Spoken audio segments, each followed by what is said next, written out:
Olá! Na pauta de hoje, Educação Inclusiva. Nós vamos falar sobre a LDB, a Lei de Diretrizes e Bases da Educação Brasileira, e também saber o que ela preconiza e como tem feito esse trabalho nos estabelecimentos de ensino, especialmente aqui em Uberaba. Para falar sobre esse tema, que é bastante interessante e polêmico, a minha convidada é a educadora Valéria Salgado, que também é diretora da Escola Municipal Santa Maria, em Uberaba, Minas Gerais. Seja bem-vinda, professora. Obrigada, Evacira. Obrigada pelo convite. É muito bom falar de educação, né? Principalmente se ela é inclusiva. Você tem uma vida dedicada à educação, não é, Valéria? Isso. São muitos anos, eu me aposentei em um cargo e agora estou em outro cargo, tentando, mais uma vez, ajudar o processo educacional. Sobre a educação inclusiva, na LDB, o que ela traz de novidade? É uma legislação de 1996. O que ela traz sobre essa questão da inclusão? Então, dentro da educação, dentro da LDB, é preconizado o direito a todo cidadão de aprender, de estar em uma escola.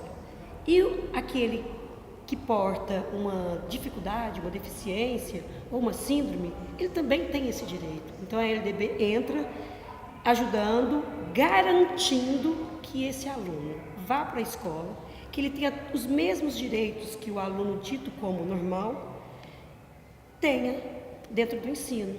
E a deficiência, ela é intelectual, é física? São dois tipos de deficiência? A deficiência, ela pode ser os dois, né? Uma pessoa ela pode ter uma deficiência, ou ela pode ter várias, pode ter múltiplas deficiências. Mas ela não trabalha apenas só com a deficiência. Ela trabalha com a deficiência, com os transtornos, com a alta habilidade. São aspectos que nós aprofundamos a partir de quando o menino chega na escola.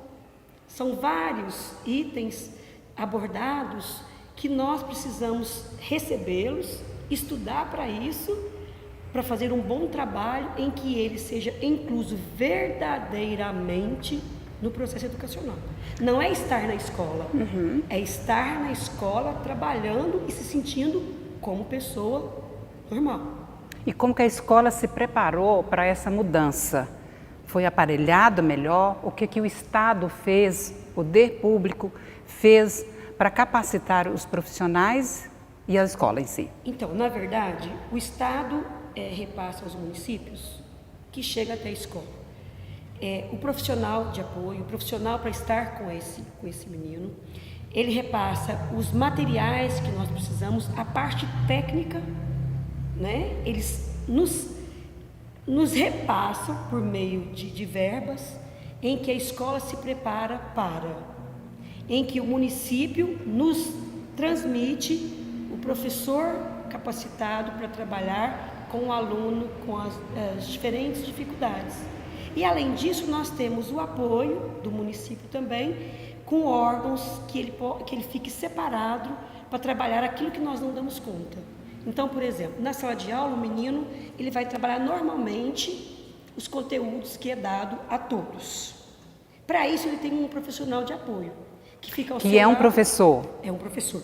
Fazendo as intervenções necessárias para que ele entenda o conteúdo, mesmo que se distancie dele. O professor está distante, o professor está na frente, ele passa o conteúdo. O professor que está do seu lado refaz esse conteúdo de uma maneira mais lúdica, para que ele entenda. E para isso acontecer de uma maneira efetiva, teve que passar então por uma readaptação dentro da sala de aula, porque imagina, você tem um professor, depois você tem outro professor aqui do lado, e com as intervenções, como é que isso foi implantado? Sim, eu vou dizer do município. Dentro da prefeitura, nós temos a Secretaria de Educação, né, de Uberaba, em que ela dá o suporte técnico. Todos os profissionais que acompanham esses alunos, eles passam por formação. Então, nós temos formação quinzenal com todos eles.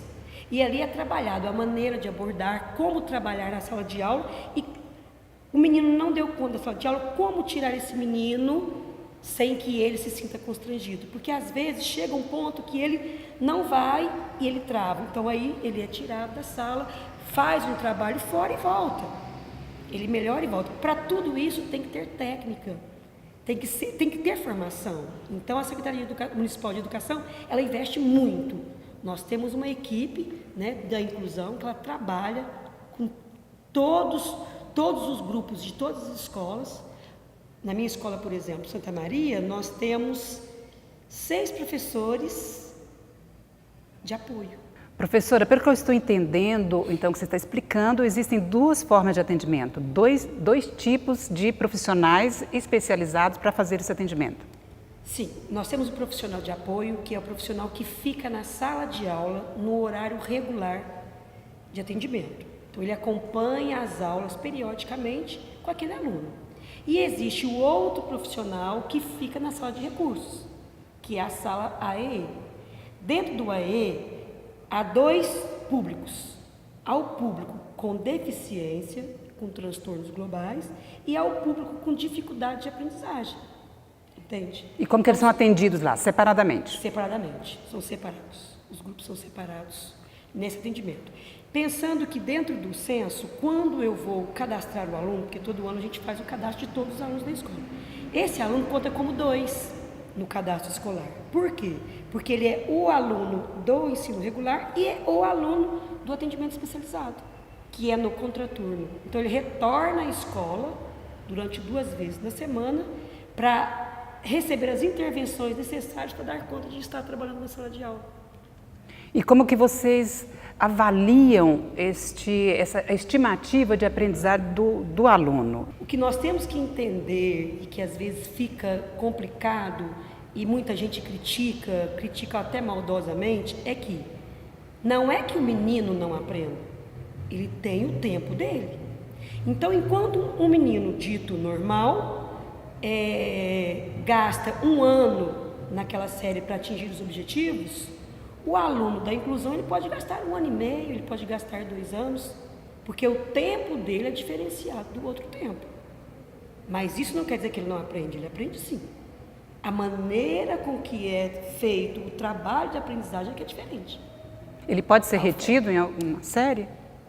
Eu não vou dizer retido, mas ele pode ficar numa série com um tempo maior para ele dar conta de atender os objetivos dele. Nós não temos pressa para alfabetizar, por exemplo, um menino que tem deficiência intelectual. Essa proposta da inclusão, ela é altamente positiva, mas você, com a sua experiência enquanto educadora, ajuda bastante o aluno ou às vezes ele está ali dentro, mas ele continua segregado? Eu falo o seguinte, nós, enquanto pedagogas, temos que tomar muito cuidado com o que a gente oferece. Ele vai sim estar segregado, ele vai sim estar parado no tempo se você utilizar a pedagogia da negação, que é... Como que é essa pedagogia? Na sala de aula eu trabalho apenas um método repetitivo. Ele vai ficar repetindo, sempre copiando o mesmo exercício, ele é um aluno copista. Esse menino, ele não vai ter prazer nenhum em trabalhar. Aí o professor não Ele precisa ser desafiado? Ele tem que ser desafiado o tempo todo. Ele tem que se colocar como ser o tempo todo. O professor ele tem que dar a bagagem para que o menino pense, para que o menino seja desafiado a encontrar soluções para os problemas. Porque aí sim, ele vai sair da mesmice e ele vai ter o fruto positivo. Ele tem que ser estimulado, ele tem que ser cobrado, tem que ser dado a ele a chance que o outro está tendo. Entende?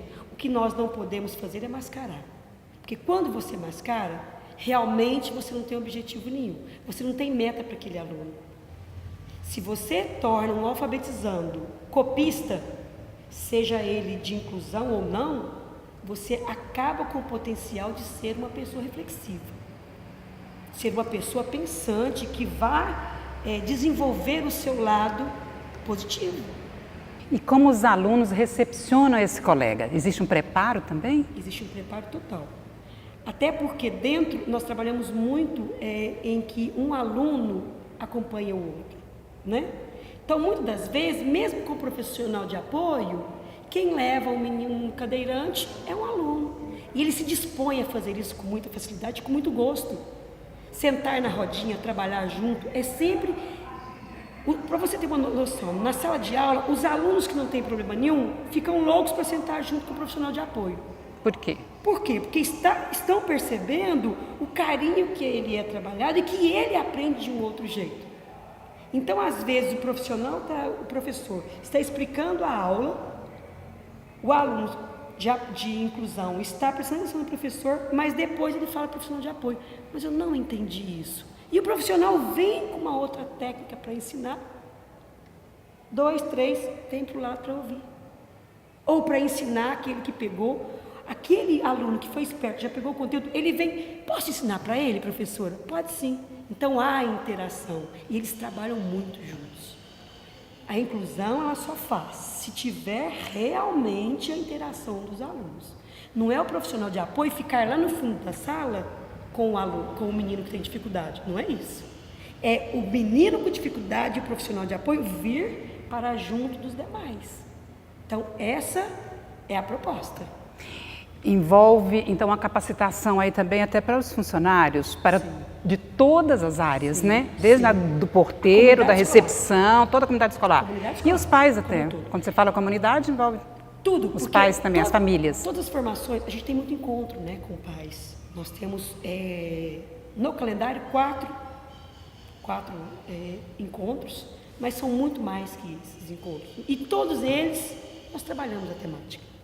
Por quê? Porque os alunos têm que ser aceitos na sociedade, não é na escola. É na sociedade. Nós estamos preparando os meninos com inclusão, não é para o ambiente escolar, mas é para o mundo social. E lá fora não vai ter o professor, lá fora não vai ter o diretor, lá fora vai ter a comunidade. Então ele tem que preparar para isso. Quantos alunos tem lá, você sabe? De inclusão? De inclusão. Olha, é o que eu te falo. Se eu for olhar dentro do AE, que é o atendimento especializado, né? Nós temos... Que passou pelo censo. Que passou pelo censo, que está inscrito no censo, porque o censo não aceita todos os transtornos. Não são todos deficientes. O DH, por exemplo, ele não entra no censo, mas ele é atendido. Por quê? Porque ele tem uma dificuldade. Então, aí entra a ADA, que é o atendimento com dificuldade de aprendizagem. Mas dentro do AE, na Escola Santa Maria, hoje nós temos 37. Dentro da ADA, nós temos 49. Então, são muitos, porque nós temos o professor do período da manhã e temos o professor do período da tarde. E não há a exclusão na hora da matrícula. Quando você falou, te interrompendo, sobre TDAH, transtorno de déficit de atenção e hiperatividade, ele não entra? Ele não entra no censo, mas ele é um menino que tem que ser atendido. E ele é atendido de que maneira? Ele não tem um profissional de apoio. Então, aí a dificuldade é essa, ele não tem um profissional de apoio. Por quê? Porque o profissional de apoio, ele vai ficar com aquele menino que realmente tem uma dificuldade, porque ele não é funcional. Ele não sendo funcional, então eu vou te dar um exemplo aqui. O menino que é cadeirante. O menino que é cadeirante, ele não é funcional, ele precisa de alguém para desenvolver as atividades. Entende? Precisa de alguém para locomover a cadeira dele. O autista, por exemplo, ele não conversa, ele não se relaciona. Então, essa dificuldade, o professor de apoio, ele vai fazer o meio de campo para conseguir fazer o relacionamento. Agora, quem tem TDAH, ele tem uma dificuldade de aprendizagem, mas ele é funcional, ele vai ao banheiro sozinho, ele se alimenta sozinho, ele não tem essa necessidade. Por isso ele fica na sala de aula como um todo. Só que ele é um menino agitado, né? Ele é um menino agitado, ele é um menino que ele precisa de mais atividade do que os outros. Como diz, ele tem mais energia, ele é muito inquieto. A energia dele não acaba. Então o professor sempre trabalha com ele, olha, leva isso para a Valéria, entrega isso para o fulano, terminou a atividade, faz isso para mim. Ele sempre está ali no auxílio. Porque ele precisa de movimento, né? Ele precisa se movimentar. Ele é um menino que ele não fica sentado durante 5 aulas, ele não consegue. Então o professor que já sabe disso, o professor regente, ele já tem técnicas para que, cansou aqui, ele faz alguma coisa, retorna e vai para a próxima atividade. Certo? Ele terminou essa atividade, ele não pode ficar sem nada. Ele tem um cantinho, no cantinho ele vai desenvolver a atividade já. Ele sempre tem mais cantinhos. Tem a pintura, que ele terminou, ele vai para a pintura, então ele é louco para terminar, para ir para a pintura, que eles amam, né? Tem o cantinho da música, então eles saem de cena aqui um pouquinho, vai lá, descansa e retoma. Então são técnicas que a gente tem que estar trabalhando e tem que estar preparado. E para isso, nós temos que ter formação. E aí o Estado entra, então, com a parte técnica. porque não é só com o envio do material que a gente precisa, né? Na sala de multifuncional, por exemplo, o MEC manda os materiais para nós. Quais são os materiais? São muitos, são diversos. Nós temos desde Por computador, nós temos o trabalho com braille, tudo aquilo. Se a escola tem o deficiente, o cadeirante, nós temos hoje cadeira de roda, nós temos a mesa própria para o aluno que é maior, nós temos a cadeira própria, nós temos o bebedouro próprio para ele. Isso é enviado pelo MEC. É enviado, ou se ele não envia o material, ele envia a verba. Nós temos na escola também, a escola toda é preparada fisicamente, estruturalmente, para o cadeirante, né? As rampas. Então, além do financeiro, que é um suporte que o MEC dá, que a prefeitura dá, que a Secretaria Municipal de Educação faz um levantamento muito sério, nós temos a parte técnica. E na parte técnica, a Secretaria de Educação tem uma equipe, que é a equipe da inclusão, uma equipe muito, muito competente, e eles nos auxiliam, nos dando assessoramento. Eles estão na escola toda semana. E lá eles querem o quê? Saber o que foi que cada um alcançou. Esse mês, por exemplo, o aluno A chegou até aqui. O aluno B alcançou um pouquinho mais, mas o aluno C estagnou. Por que ele estagnou? Então, aí há toda uma reflexão. O que é preciso ser feito para motivá-lo para fazer uma intervenção necessária? Nós estamos aqui com o material, né, professora, que você trouxe. Esse material, por exemplo, foi entregue pelo MEC. Que é do MEC. A educação especial na perspectiva da inclusão escolar. E aqui fala para alunos com deficiência intelectual. Aqui tem também altas habilidades, são super dotados. Temos. Os meninos que é chamado de QI, bem acima da média. QI, antigamente falava QI, né? QI na média. Elevado. Quanto que é seu QI? O QI é muito elevado. Eu conheci um aluno que tinha um QI muito elevado. Eu fui professora de um aluno que tinha um QI muito elevado. E esses alunos que têm uma alta habilidade, talvez, ao meu ver, eles são mais custosos. Por quê? Porque eles acabam muito rápido, porque eles pegam o conteúdo com muita tranquilidade. Então esse aluno tem que ser visto.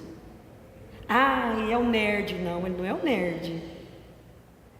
E o nerd vira um rótulo. Ele é um aluno que tem que ser visto, porque às vezes ele está no 7º ano e tem capacidade para estar no 9º.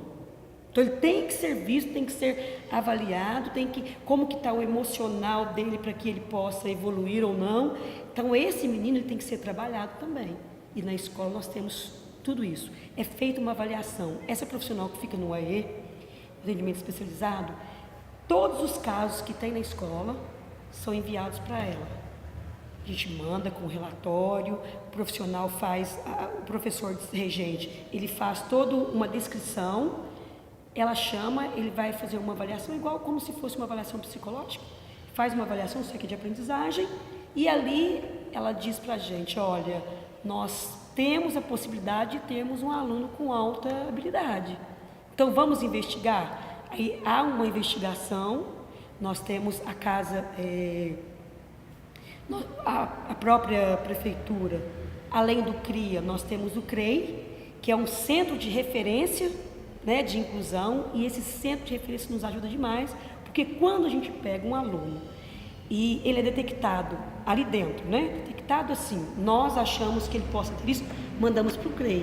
Lá é feito todo um trabalho de avaliação individual. Então tem uma equipe multiprofissional. Uma equipe multiprofissional que vai posicionar a escola. Olha, realmente esse aluno apresenta esse diagnóstico, vamos trabalhar com ele dessa maneira. Então a gente começa, nós temos muito com síndrome de Irlen na escola, que até pouco tempo a gente desconhecia. Nós só viemos a conhecer devido à inclusão, devido ao trabalho que é feito na Secretaria de Educação.